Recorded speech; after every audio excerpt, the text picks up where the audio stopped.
Hey friends, today I'm going to be talking about the worst books that I've read this year.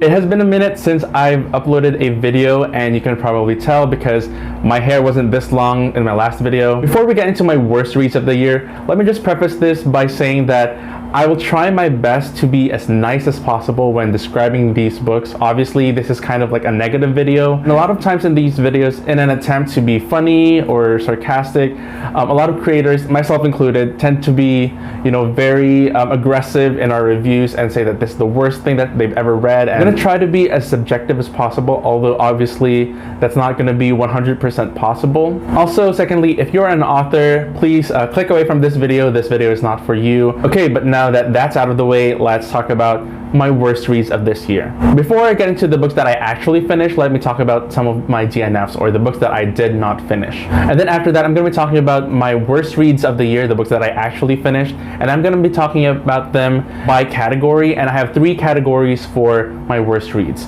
Number 1 is not for me. These are books that just did not work for me, but I can kind of see, or I can see why it would work for other people. The second category is disappointing, and obviously these are books that I don't think they're really that bad necessarily. They were just disappointing compared to my expectations of them. And then the third category is genuinely bad. These are books that I really just don't get why anyone would think that this is a good book. You will notice across these categories that sometimes I rate some books in the genuinely bad category higher than books in like disappointing or in not for me. And the simple reason for that is the way I rate books is basically how I feel after reading it, just kind of like my enjoyment and how much of an impact it left on me. So sometimes I think that the book is genuinely bad, but I leave the book feeling just kind of okay with it. But there are books that are disappointing that are rated lower because I was just so frustrated with how disappointing it was, and I was just like generally annoyed by how it turned out. Okay, I think I've rambled enough for the intro. Let's get into the books that I did not finish. So the first book that I did not finish is This Is Why They Hate Us by Aaron Aceves. And I was first drawn to this book because obviously look at the cover, it's absolutely gorgeous, and also the main character is bisexual. In this story, we basically follow our main character, Kike, who is trying to get over this longtime crush that he's had on one of his guy friends. He's graduating soon, and he just wants to find a new crush or a new guy to have a crush on, because the guy he has a crush on is probably straight and he probably has no hope of being in a relationship with him.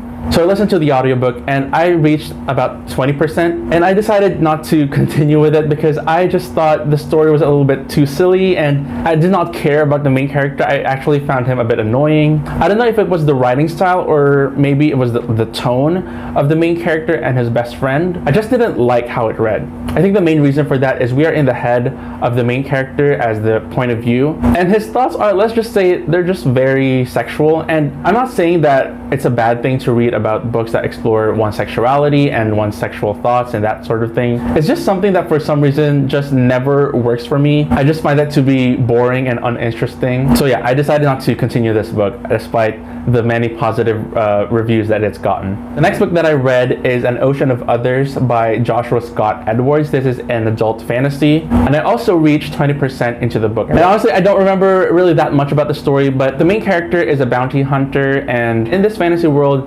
society used to have a lot of bounty hunters, but now they're just kind of dying out and bounty hunters aren't seen as important anymore. But at the beginning of the book, the main character has to hunt down this man. When he catches him, apparently this man is like this powerful dude that kind of ruined his family. Honestly, this book wasn't really that bad. If I would rate it right now, I'd probably give it like a 3.5. It showed a lot of promise at the beginning. It's not that the story is uninteresting, it's more that I was uninterested in the story. I was a little bit bored, so I was just like, I'm gonna read something else. The next book that I DNF'd, this was kind of disappointing. The next book that I DNF'd is The Hurricane Wars by Thea Gonzon. This is an adult Southeast Asian inspired fantasy that's basically based on Reylo fanfic that the author has written before. I'm not really a Star Wars fan. I've never really gotten into it, so maybe that's my fault for picking up this book, even though I've never had that kind of background that would make me root for a Reylo fanfic. But I actually reached 27% of this book, like a quarter in, and I just honestly think it's poorly written and poorly edited. I generally do not understand how many positive reviews this has been getting, because The writing style is honestly atrocious. It's so overly descriptive. Like every single noun, every single thing that's mentioned in this book when the author attempts at world building, it has an adjective attached to it. So every single thing is described. Obviously, I'm not against adjectives. Adjectives are very important when you try to describe your world, but it doesn't have to be there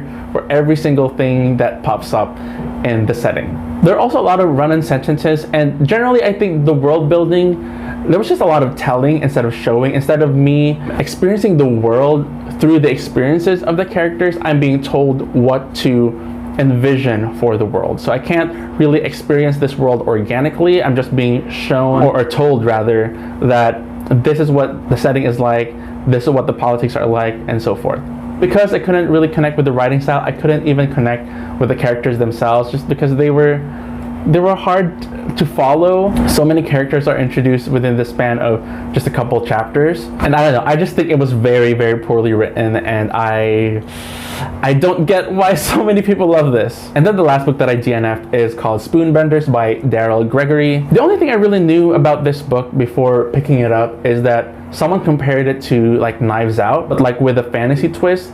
Like the members of the main family have like superpowers, and I honestly just got like a couple chapters in and I couldn't continue because I was just so confused by the writing style. Also, the writing style was just kind of too dry for my taste. I know some people love dry writing styles. That doesn't really work for me. And also, I was kind of bothered by the opening scene where it literally opens with this guy behind a wall trying to peep into the room of his cousin that he kind of has the hots for. So that was just kind of weird to me, and I was like, this is not really working, so I did not finish it. Now let's move on to the books that I actually read and were the worst books for me. I think I'm gonna start with the genuinely bad, and then I'll go to disappointing, and then I'll go to not for me, just so we kind of progress towards a slightly more positive note as we go towards the end of the video. The first book that I would rate or categorize as genuinely bad is no other than Chasing Pacquiao, which I rated 2 stars. I did a whole review for this, which you can refer to. I'll link it down below or in the cards. It's about this guy named Bobby, if I remember correctly. He is being bullied at his school for being gay, and one day he is inspired by this Filipino boxer Manny Pacquiao to kind of fight back. Then he becomes utterly disappointed when Manny Pacquiao comes out publicly that he does not support the LGBT community. I'm not gonna get into all the details of this story and my criticism of it because I already did that in that video. The main characters were very annoying to follow. There's some heavy misrepresentation of Filipino culture as well as the Filipino language, and there's some fat phobia involved as well.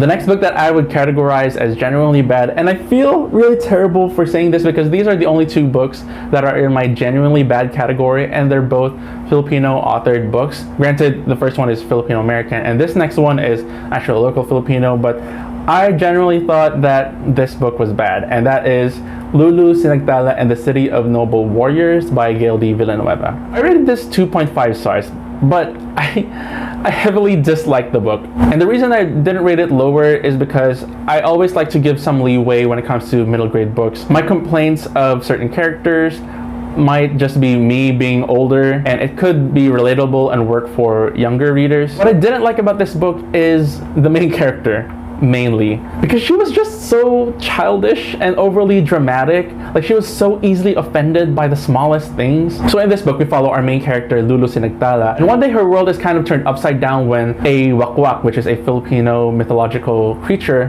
kind of just swoops in and kidnaps her mother, and then she realizes that she has fey blood, that sort of thing. And honestly, I felt like the first quarter of the book was a straight ripoff of Percy Jackson. It wasn't even like Percy Jackson inspired. It was straight, it felt like it was just Percy Jackson but made Filipino with like a few little tweaks here and there. Literally, the events of the first quarter can be directly compared to specific events and ideas and objects in the first quarter of The Lightning Thief by Rick Riordan. And it wasn't even a good ripoff. It felt like cheap fan fiction of Percy Jackson. Like I said, the main character is really annoying, but also there were some times when the main character acts mature for her age, or not necessarily mature, but like she has the awareness of an adult, and it kind of was a little annoying. Number one, because it was inconsistent, but also number two, she would like try to correct or teach other characters about certain things, but like it makes it hard for me to be invested in her character because she doesn't need any more growth, at least in those areas.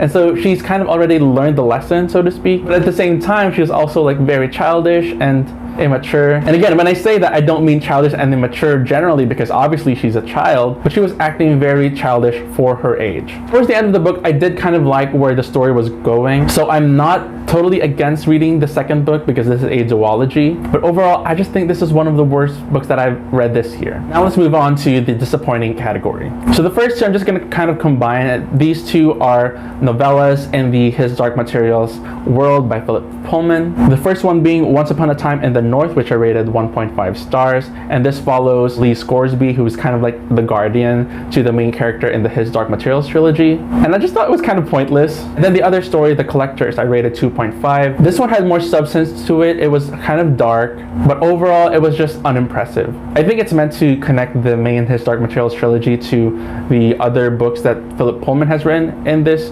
multiverse. But yeah, this was just disappointing because the His Dark Materials trilogy is one of my favorite series now that I've read, and I wanted to explore more of the world, and I just got very uninteresting stories. The next book in the disappointing category is The Very Secret Society of Irregular Witches by Sango Mandana, which I rated 1 star. And the reason I rated it 1 star is not necessarily because the book itself is bad. A lot of people love this book, and I can kind of understand why. It's very cozy. It follows this witch who is hired by this kind of adopted family to teach the adopted kids how to become witches, or they were identified to be witches, and they kind of hired this other witch who is the main character to help them kind of harness and control their powers. This has been compared many times to The House in the Cerulean Sea by T.J. Klune, which is also cozy. It also has found family. It's very lighthearted, but also there's some sweet lessons along the way that we'll learn. But I was so disappointed because I liked The House in the Cerulean Sea, even though it was a little bit cheesy at times, but this was just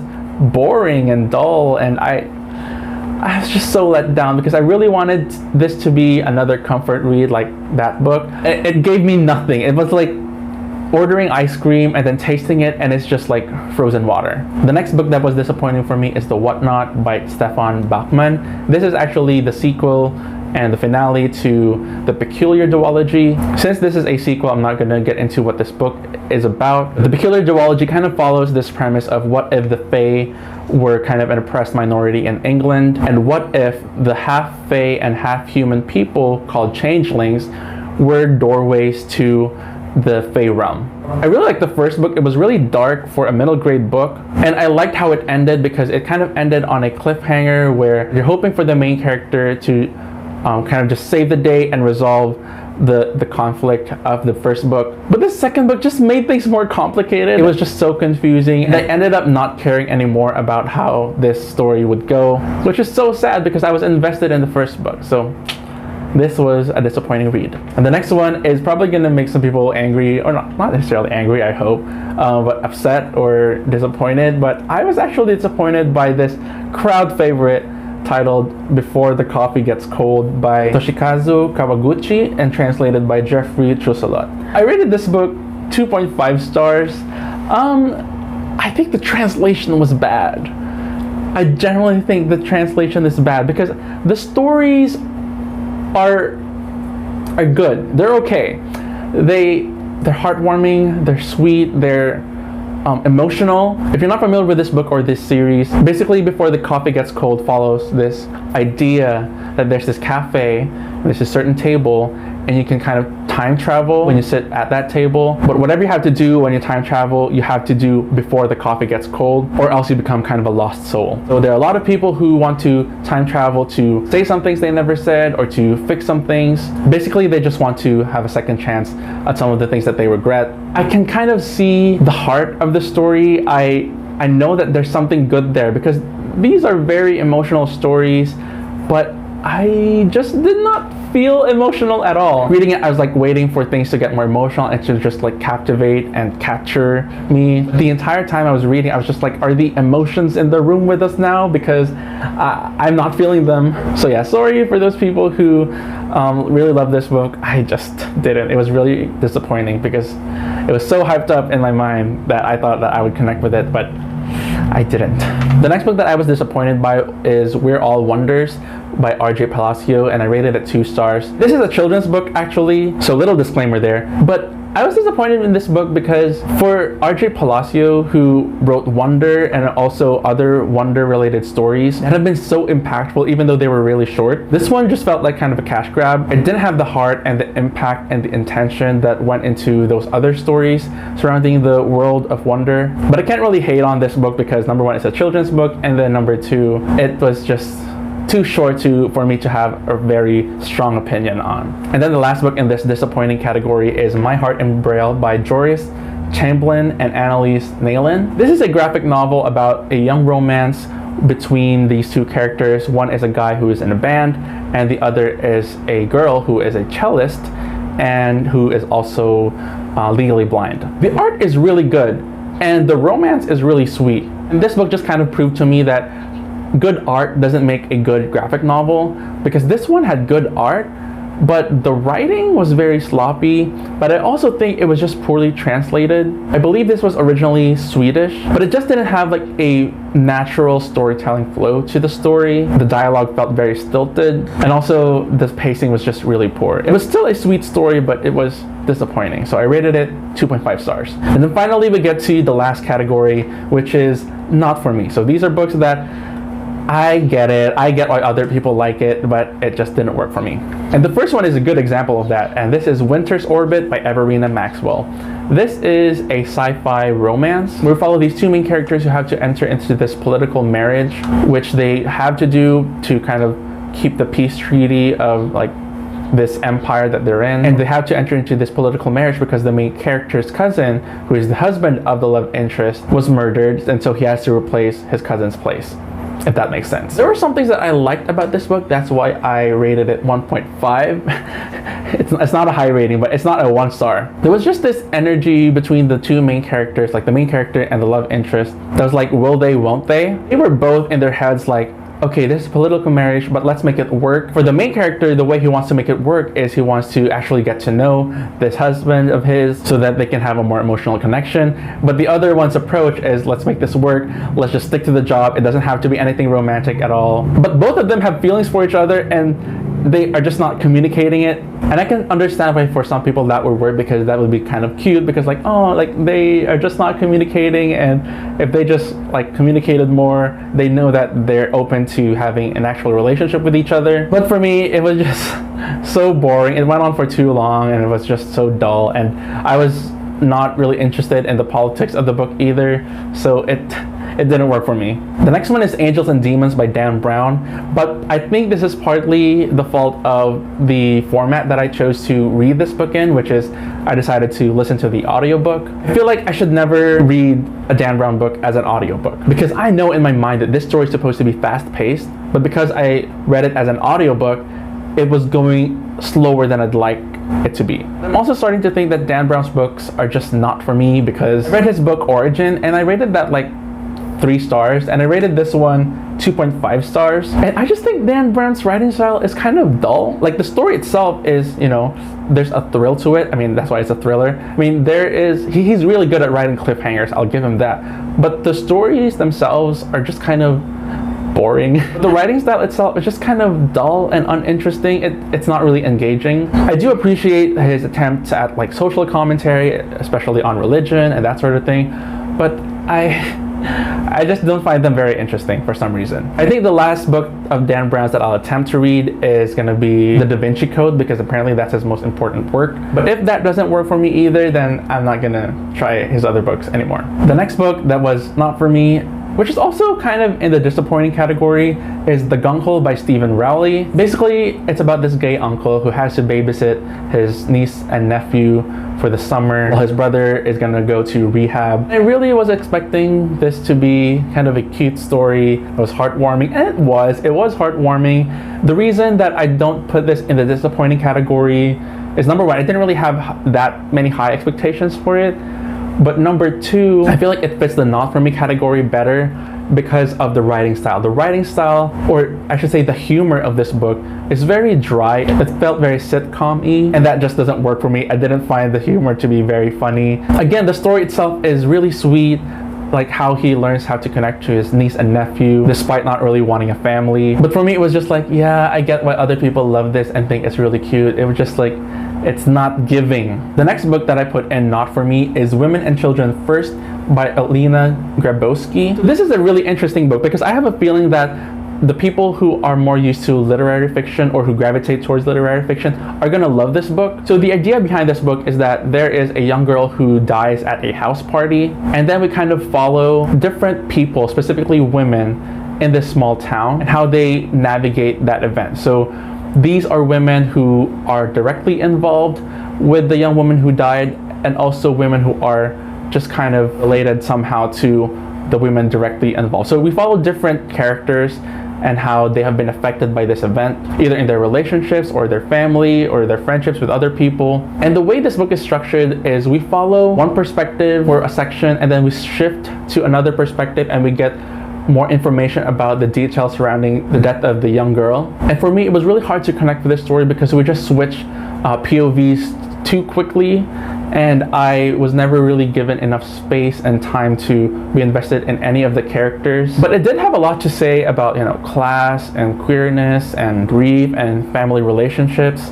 It just didn't work for me. I'd probably recommend this to more well-read literary fiction readers. So, and then the last book, it was kind of hard to categorize this as not for me. It was more like I would have appreciated this at a different point in my life, and that is The Year We Became Invincible by Mei Kuyuto. So this book is basically a diary of the main character who is writing to her future partner. So she's kind of documenting events in her life because she wants to make sure that she'll capture how exactly she will meet her future partner. And I'm willing to give this book grace because Mei Kuyuto had written this at a younger stage in her life. So the writing is very kind of juvenile. So I rated this 2 stars, but I will say that I really found a lot of parts here to be really funny. There were a lot of humorous parts to it.